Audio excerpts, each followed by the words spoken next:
Hello, I'm Ada Haslocker with the Divorce and Family Mediation Center, and I am going to continue my discussion about child support.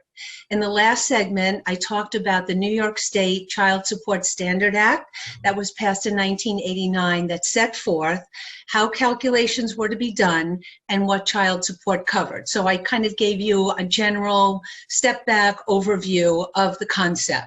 Today, I want to talk about how the child support calculations are done. And because I have a limited amount of time, I will be succinct and brief and hopefully helpful. The first thing we do is we take a look at gross incomes. And your gross income is not what you take home, it's what you actually earn before everybody's got their hand in your pocket. Federal, state, Social Security, Medicare wages, your contributions for your 401k, the health insurance comes out.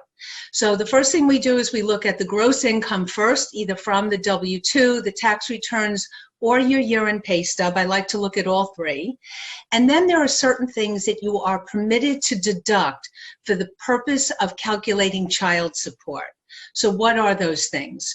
For the most part, for most of my couples, it's the Social Security and Medicare wages, also known as FICA. That is the main thing that you can deduct. If you're paying maintenance or child support for a previous relationship, you can deduct that as well. So after we take those things out, and mostly it's the FICA, you are left with what we call the adjusted gross income. And from that adjusted gross income, we do the calculations for child support. That's the simplified version of what happens. If you have one child, it will be 17% for one child. If it's two children, 25% of the adjusted gross. 3 is 29% of the adjusted gross. And if you have 4 children, it's 31% of the adjusted gross. And it goes on from there. So that's the basic concept. There are a few other details that I want to talk about in the next segment, but I at least want to leave you with that because I think that there's a lot of misunderstanding about how these calculations are done, and I wanted to clear that up.